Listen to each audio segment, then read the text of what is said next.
Donald Trump ने कहा है कि अगले 10 दिनों में अगर ईरान मान जाता है चलो कोई बात नहीं है, लेकिन अगर ईरान नहीं मानता है तो मैं पूरा दुनिया को पहले ही बता दे रहा हूं कि कुछ जोरदार एक्शन हो सकता है। तो जी हाँ दोस्तों, बहुत बड़ी खबर निकल कर आ रही है डोनाल्ड ट्रंप का टैरिफ से रिलेटेड। और ये एक ऐसा खबर है जिस खबर के वजह से खाली इंडिया का शेयर बाजार नहीं, पूरा दुनिया का शेयर बाजार में बहुत बड़ा एक्शन हमें देखने को मिल सकता है। तो कौन सा टैरिफ से रिलेटेड बहुत बड़ा खबर आया है उसके बारे में बात करेंगे। साथ ही साथ डोनाल्ड ट्रंप ने लगा दिया है भैया न्यू टैरिफ, यानी कि एक और नया टैरिफ डोनाल्ड ट्रंप ने पूरा ग्लोबली लगा दिया है। क्यों लगाया है, उसके पीछे क्या रीजन है, कितना परसेंटेज में उन्होंने टैरिफ लगाया है, उसके बारे में बात करेंगे। साथ ही साथ यूएस वर्सेस ईरान का जो टेंशन से कभी भी कुछ भी जोरदार खबर आ सकता है, क्या है वो खबर, उसके बारे में बात करेंगे। साथ ही साथ संडे का वीडियो है तो आप सभी लोगों का काफी सारा कमेंट्स है, उन कमेंट का भी रिप्लाई देने की कोशिश करूंगा, ठीक है। लेकिन आगे बढ़ने से पहले डिस्क्लेमर दूंगा कि ये वीडियो प्योरली एजुकेशनल पर्पस के लिए बनाया गया है। शेयर बाजार में इन्वेस्टिंग करना, ट्रेडिंग करना रिस्की होता है, आपका पैसा डूबने का डर होता है। इन्वेस्टिंग ट्रेडिंग करे अपने रिस्क पर करे, इस वीडियो से बस आप नॉलेज ले सकते हो। चलिए करते हैं वीडियो की शुरुआत। सबसे पहले थोड़ा सा ग्लोबल मार्केट में नजर डालते हैं, यानी कि पूरा देश दुनिया का शेयर बाजार में क्या चल रहा है उसको थोड़ा सा देख लेते हैं। तो यहाँ पे आप देख सकते हो अमेरिकन शेयर बाजार में मोटा मोटी अच्छा खासा हरियाली हमें देखने को मिल रहा है। नेस्डेक में मोटा मोटी 0.86% का तेजी देखने को मिल रहा है। उसके बाद अगर यूरोपियन मार्केट को देखा जाए उसमें भी जोरदार एक्शन हमें देखने को मिल रहा है। उसके बाद अगर हमारा गिफ्ट निफ्टी को देखा जाए तो हमारा गिफ्ट निफ्टी मोटा मोटी 1.24% ऊपर है, यानी कि पूरा देश दुनिया का शेयर बाजार में अच्छा खासा पॉजिटिव एक्शन हमें देखने को मिल रहा है। इसके पीछे का रीजन ये है कि ये जो डोनाल्ड ट्रंप ने पूरा दुनिया के ऊपर ये जो रेसिप्रोकल टैरिफ लगाया था, इस रेसिप्रोकल टैरिफ लगाने की वजह से काफी सारा बड़ी बड़ी कंपनियों ने डोनाल्ड ट्रंप के ऊपर केस कर दिया था। क्यों केस किया था कि डोनाल्ड ट्रंप डायरेक्ट अपनी मर्जी से किसी भी देश पर ऐसा जो टैरिफ लगा रहे हैं ये टोटली इलीगल है, ये बोलकर काफी सारी कंपनियों ने डोनाल्ड ट्रंप के ऊपर केस कर दिया था। और ये जो केस है काफी समय से अमेरिका का सुप्रीम कोर्ट में चल रहा था।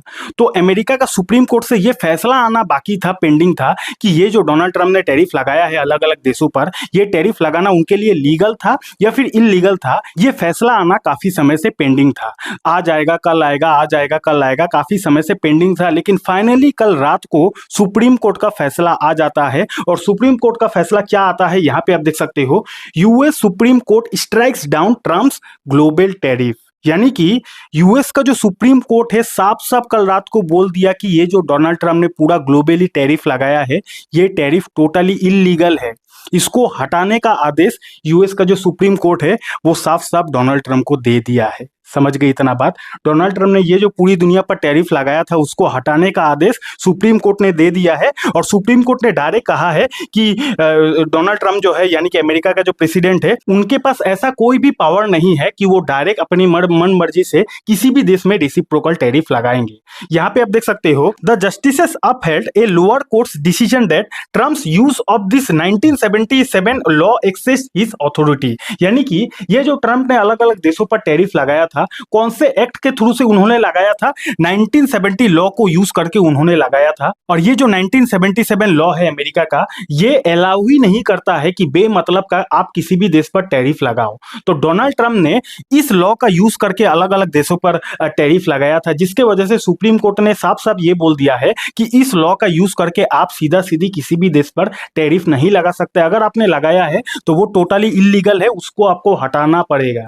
समझ गए इतना बात। उसके बाद सुप्रीम कोर्ट ये भी बोलते हैं कि अगर आपको टैरिफ लगाना ही था तो उसके लिए अलग सा प्रोसेस है। जैसे कि यहाँ पे आप देख सकते हो, the US constitution grants Congress not the president the authority to issue taxes and tariff, यानी कि यूएस का सुप्रीम कोर्ट ये कहते हैं कि अगर आपको किसी देश पर टैरिफ लगाना ही था तो आप डायरेक्ट टैरिफ नहीं लगा सकते। अगर आपको टैरिफ लगाना है तो आपको कांग्रेस के थ्रू से टैरिफ लगाना पड़ेगा। प्रेसिडेंट का कोई भी अधिकार नहीं है कि आप डायरेक्ट किसी भी देश पर टैरिफ लगा दो। आपको यूएस का जो कांग्रेस है उसके थ्रू से टैरिफ लगाना चाहिए था। अब यूएस का कांग्रेस का मतलब हमारे देश का बीजेपी कांग्रेस नहीं है।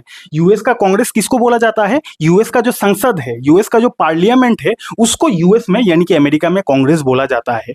तो सुप्रीम कोर्ट ने ऐसा कहा कि अगर आपको टैरिफ लगाना था तो जो हमारा पार्लियामेंट है उसमें आपको पहले नोटिस वगैरह देना चाहिए था संसद में। उसके बाद अपोजिशन पार्टी क्या बोलता है उनका भी अनुमति लेने के बाद आपको बिल पास करना चाहिए था। लेकिन आपने ये सब कुछ भी नहीं किया, आपने डायरेक्ट टैरिफ लगा दिया। इसीलिए ये जो चीज है टोटली इलीगल है।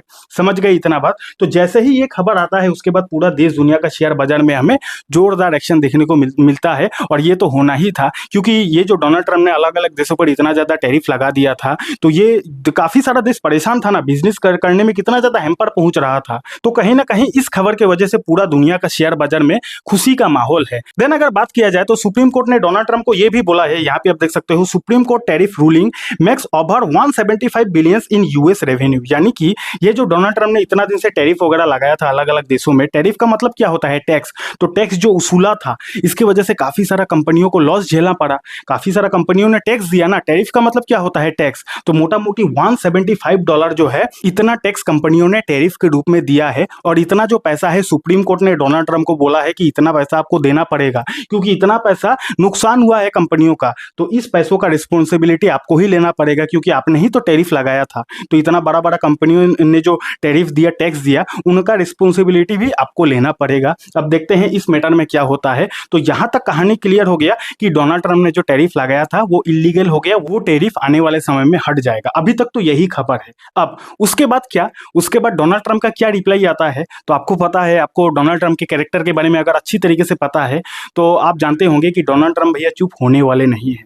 जैसे ही सुप्रीम कोर्ट का फैसला आता है उसके 3 से 4 घंटे के बाद डोनाल्ड ट्रम्प एक और नया टैरिफ घोषणा कर देते हैं। पहले तो डोनाल्ड ट्रम्प कहते हैं कि ये जो सुप्रीम कोर्ट का फैसला था काफी खराब फैसला था, ऐसा होना नहीं चाहिए था, लेकिन फिर भी उन्होंने ऐसा किया है, चलो कोई बात नहीं। लेकिन एक और नया टैरिफ इस बार डोनाल्ड ट्रम्प ने पूरा ग्लोबली लगा दिया है। वो क्या है, कितना परसेंटेज का लगाया है, वो जानने से पहले अगर आपको अब तक वीडियो अच्छा लग रहा है, वीडियो को लाइक कीजिए, कमेंट कीजिए। अगर आपके पास डीमेट अकाउंट नहीं है, डीमेट अकाउंट का लिंक आपको हमारे वीडियो के डिस्क्रिप्शन पर मिल जाएगा। इंस्टाग्राम पर फॉलो नहीं किए हो, लिंक आपको डिस्क्रिप्शन पर मिल जाएगा, जाके फॉलो कर लो। अच्छा अच्छा वीडियो आपको आने वाले समय में वहां पर देखने को मिल सकता है। तो डोनाल्ड ट्रम्प का रिप्लाई, और डोनाल्ड ट्रम्प ने कौन सा नया टैरिफ लगाया है यहाँ पे आप देख सकते हो। Trump science order imposing 10% global tariff, यानी कि डोनाल्ड ट्रम्प ने 10% का ग्लोबल टैरिफ लगा दिया है। अब यहाँ पे काफी सारे लोग कंफ्यूज हो जाएंगे। कंफ्यूज इसीलिए कि कुछ देर पहले मैंने बोला कि डोनाल्ड ट्रम्प ने टैरिफ लगाया है, सुप्रीम कोर्ट ने उसको इलीगल बोल दिया है। अब फिर से ट्रम्प को किसने परमिशन दे दिया टैरिफ लगाने का? तो अगर आपके अंदर ये डाउट आया है तो ये डाउट भी क्लियर हो जाएगा। देखो, डोनाल्ड ट्रम्प ने इससे पहले जो जिस एक्ट के थ्रू से, वो होता है ना हमारे देश में संविधान का इतना अनुच्छेद वगैरह होता है ना, मैं तो वो सब भूल भी गया हूं। तो डोनाल्ड ट्रम्प ने जिस सेक्शन के थ्रू से, जिस धारा से पूरी दुनिया पर टैरिफ लगाया था वो इलीगल था। आई गेस क्या जानी था, 197 एक्ट था या फिर कुछ भी था, मैं गलत भी हो सकता हूं। तो जिस सेक्शन के थ्रू से उन्होंने टैरिफ लगाया था वो इलीगल था। लेकिन इस बार उन्होंने कौन सा सेक्शन के थ्रू से लगाया है, यहां पे आप देख सकते हो, Trump sign an order to impose a 10% global tariff under section 122। यानी कि सेक्शन इस बार 122 के तहत डोनाल्ड ट्रम्प ने ग्लोबली 10% का टैरिफ लगा दिया है। और अमेरिका का ये जो सेक्शन 122 है, ये सेक्शन ये कहता है कि देश का जो प्रेसिडेंट है इस सेक्शन के तहत दुनिया में किसी भी देश पर टैरिफ लगा सकता है। तो डोनाल्ड ट्रम्प ने इस बार ये उल्टा चाल खेल दिया है। जिस सेक्शन के थ्रू से उनको इलीगल करार दिया गया उस सेक्शन को इस बार छोड़ दिया है। 122 के तहत इस बार डोनाल्ड ट्रम्प ने पूरी दुनिया पर 10% का टैरिफ लगा दिया है। समझ गए इतना बात? अब देखते हैं 10% टैरिफ लगाने के बाद काफी सारा मार्केट में कंफ्यूजन भी क्रिएट हो गया है। अब हमारे इंडिया पर कितना परसेंट का टैरिफ लगेगा, कितना नहीं रहेगा, क्योंकि कुछ दिन पहले ही ट्रेड डील हुआ था जिसमें 18% का डील साइन किया गया था कि इंडिया पर अभी 18% का टैरिफ लगेगा। अब वो तो 18% अभी कट हो गया क्योंकि सुप्रीम कोर्ट ने उसको इलीगल बोल दिया। अब ऊपर से दोबारा डोनाल्ड ट्रम्प ने पूरी दुनिया के ऊपर 10% का टैरिफ लगा दिया है। तो मार्केट में अभी काफी सारा कंफ्यूजन है। धीरे धीरे क्लियरिटी सामने आएगा तो सब कुछ पता चल जाएगा कि हमारे ऊपर एग्जैक्ट कितना परसेंट का टैरिफ लगेगा। तो यहां तक कहानी क्लियर है ना। अब सबसे इंपॉर्टेंट खबर क्या है कि यूएस और ईरान से रिलेटेड क्या अपडेट सामने आया है, चलिए उसके बारे में भी जान लेते हैं। तो यहां पे आप देख सकते हो, Trump says world has 10 days to see if Iran agrees deal or bad thing happen. यानी कि डोनाल्ड ट्रम्प ने ये बात खाली ईरान को नहीं बोला है, पूरा दुनिया को बोला है कि वर्ल्ड हैज 10 days, यानी कि मैं पूरा दुनिया को 10 दिनों का टाइम देता हूं। 10 दिन में अगर ईरान एग्री हो जाता है डील करने के लिए तब तो सब कुछ सही हो जाएगा। लेकिन अगर ईरान डील करने के लिए सही नहीं होता है तो 10 दिनों में बैड थिंग हैपन, कुछ बहुत बुरा हो सकता है। ऐसा सीधा सीधा वार्निंग डोनाल्ड ट्रम्प ने दिया है। डोनाल्ड ट्रम्प ने कहा है कि अगले 10 दिनों में अगर ईरान मान जाता है चलो कोई बात नहीं है, लेकिन अगर ईरान नहीं मानता है तो मैं पूरा दुनिया को पहले ही बता दे रहा हूं कि कुछ जोरदार एक्शन हो सकता है। समझ गई इतना बात। अब देखते हैं क्या होता है क्या नहीं, लेकिन ये जो वार्निंग है डोनाल्ड ट्रम्प ने दिया है। अब डोनाल्ड ट्रम्प का सीधा सीधी ये कहना है कि ईरान हमसे डील कर ले, और डोनाल्ड ट्रम्प ने अलग अलग कंडीशन ईरान के सामने रखा है। जैसे कि एक कंडीशन उन्होंने रखा है कि ईरान को हम लोग न्यूक्लियर पावर जो है वो बनाने नहीं देंगे। यानी कि डोनाल्ड ट्रम्प ईरान को बोलते हैं कि आप लोग न्यूक्लियर पावर नहीं बनाओगे, और ईरान बोलता है भाई क्यों नहीं बनाऊंगा, हमारे देश का प्रोटेक्शन के लिए न्यूक्लियर बनाना जरूरी है, हम लोग क्यों नहीं बनाएंगे।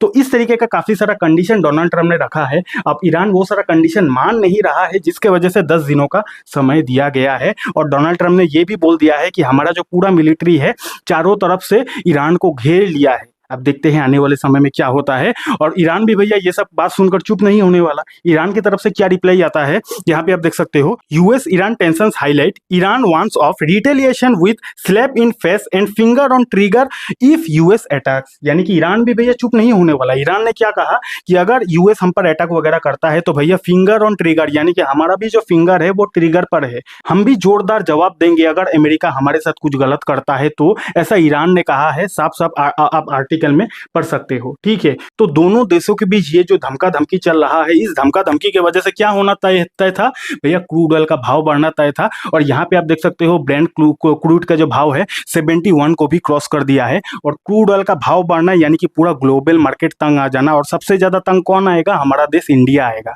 क्योंकि इंडिया क्रूड ऑयल के ऊपर काफी ज्यादा डिपेंडेंसी इंडिया का है। ठीक है, तो इन सारी चीजों की वजह से कहीं ना कहीं इंडियन मार्केट डिस्टर्ब हो सकता है। गोल्ड की बात किया जाए तो इस तरीके का ईरान और यूएस का अगर वार का खबर चलता रहेगा तो गोल्ड इन्वेस्टर सबसे ज्यादा खुश होने वाला है। एफआईएस की एक्टिविटी की बात किया जाए तो कहीं ना कहीं एफआईएस का थोड़ा बहुत तो कमबैक हमें दिख रहा है, लेकिन इस तरीके का ग्लोबल टेंशन अगर बढ़ते जाएगा तो एफआईएस आता है या फिर नहीं आता है, ये देखना हमारे लिए काफी ज्यादा इंटरेस्टिंग रहेगा। ठीक है, तो वीडियो का कंक्लूजन में इतना ही बोलूंगा कि देखो भाई, एक तो डोनाल्ड ट्रंप का जो टैरिफ था वो सुप्रीम कोर्ट ने इलीगल बोल दिया है, चलो अच्छा बात है, लेकिन डोनाल्ड ट्रंप चुप भी नहीं होने वाले हैं। वो जैसे ही इलीगल घोषित हुआ उसके बाद 10% का न्यू टैरिफ उन्होंने लगा दिया है। अब 10% का न्यू टैरिफ लगाने के बाद मार्केट में काफी सारा कंफ्यूजन आ गया है, वो कंफ्यूजन आने वाले समय में क्लियर हो जाएगा। उसके बाद मोटा मोटी सब कुछ नॉर्मल हो सकता है। लेकिन ये जो यूएस और ईरान के बीच कहानी चल रहा है इसका शांत होना काफी ज्यादा जरूरी है, क्योंकि यूएस और ईरान बहुत बड़ा देश है और ईरान में काफी ज्यादा क्रूड ऑयल का भी रिजर्व है। तो ईरान में अगर कुछ हमला वगैरह होता है, ईरान अगर डिस्टर्ब होता है तो कहीं ना कहीं उसका जो असर है इंडिया पर भी पड़ेगा। ठीक है, तो अभी के टाइम पे आने वाले समय में पूरा का पूरा जो कैमरा है इन्हीं दोनों देशों पर हो सकता है। तो देखते हैं आने वाले समय में क्या होता है। अब चलिए आप लोगों का कुछ कमेंट्स है, उन कमेंट का भी रिप्लाई दे देता हूं। सबसे पहला सवाल धनुष जी की तरफ से आया है, भाई फाइनेंशियल अवेयरनेस ही नहीं है, क्या करें। तो धनुष जी मैं आपको बताना चाहूंगा कि बारिश आने से पहले छत को बना लेना ना समझदारी कहते हैं, ना कि बेवकूफी कहते हैं। ठीक उसी तरह जब तक आपके जीवन में पैसों का कमी महसूस नहीं हुआ है, पैसों का तंगी अभी तक आया नहीं है, तो उससे पहले ही अगर आप फाइनेंशियल अवेयरनेस हो जाते हो, फाइनेंस के बारे में पढ़ाई कर लेते हो, पैसा क्या कर सकता है वो सारी चीजें अगर आप जान जाते हो, तब तो आपका जीवन काफी अच्छा हो सकता है।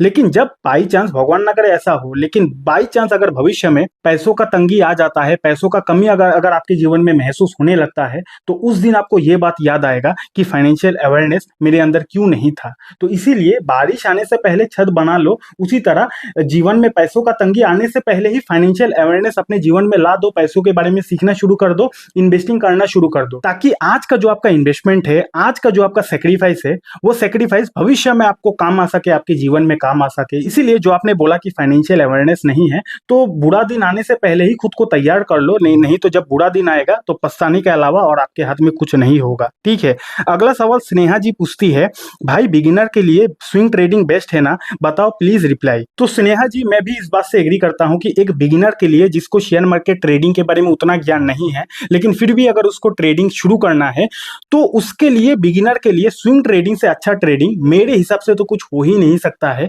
क्योंकि सबसे पहला बात, स्विंग ट्रेडिंग तो सबसे आसान ट्रेडिंग होती है, स्विंग ट्रेडिंग को समझना भी आसान होता है, स्विंग ट्रेडिंग के लिए स्टॉक्स को सिलेक्शन करना भी आसान होता है, और स्विंग ट्रेडिंग में रिस्क जो होता है, पैसा डूबने का जो डर होता है, ये भी बहुत कम होता है। मैं ऐसा नहीं बोलता कि स्विंग ट्रेडिंग में पैसा नहीं डूबता, नॉलेज नहीं होगा तो डूब ही जाएगा, लेकिन बाकी सारे ट्रेडिंग से कंपेयर करोगे तो स्विंग ट्रेडिंग सीखने के लिए बेस्ट ट्रेडिंग है।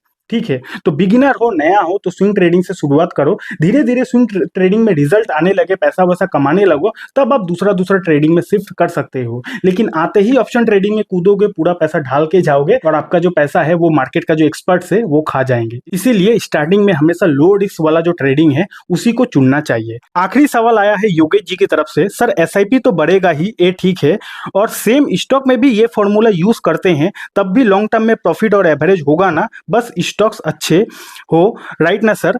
तो योगेश जी बताना चाहूंगा, जी हाँ, अगर स्टॉक्स अच्छा है और अगर आप किसी भी स्टॉक में एसआईपी इन्वेस्टिंग करते हो तो आपको लॉन्ग टर्म में बेनिफिट मिल सकता है। लेकिन स्टॉक्स अगर खराब है, कंपनी का बिजनेस अगर भविष्य में बिगड़ जाता है तो ऐसे में बहुत बड़ा नुकसान हो सकता है। देखो, स्टॉक में एसआईपी का फीचर अभी के टाइम पे काफी सारा ब्रोकर दे दिया है, तो पर्टिकुलर स्टॉक में भी एसआईपी किया जा सकता है। लेकिन अगर आप मेरे से पूछोगे, मैं आपको एडवाइस रिकमेंडेशन नहीं दे रहा, मेरा बात सुनकर आपको कहीं पर भी इन्वेस्टिंग डिसीजन नहीं लेना चाहिए।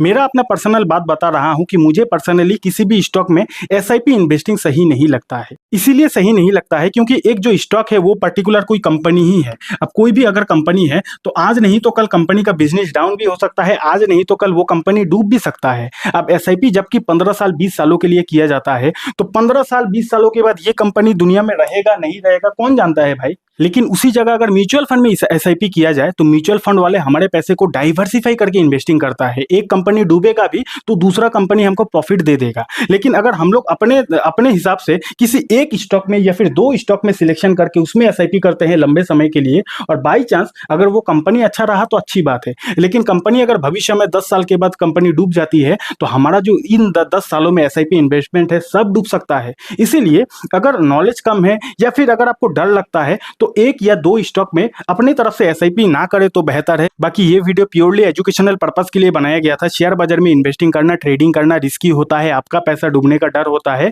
इन्वेस्टिंग ट्रेडिंग करे, अपने रिस्क पर करे। अगर आपको गिरते हुए शेयर बाजार में डर लगता है और अगर आप कंफ्यूज हो कि इस गिरते हुए शेयर बाजार में क्या करना सही है, क्या करना गलत है, कंफ्यूज हो, तो भैया इस वीडियो को देख लो। इस वीडियो को देखोगे पूरा डाउट क्लियर हो जाएगा। डीमेट अकाउंट नहीं है, डीमेट अकाउंट का लिंक आपको हमारे वीडियो के डिस्क्रिप्शन पर मिल जाएगा। बहुत बहुत धन्यवाद।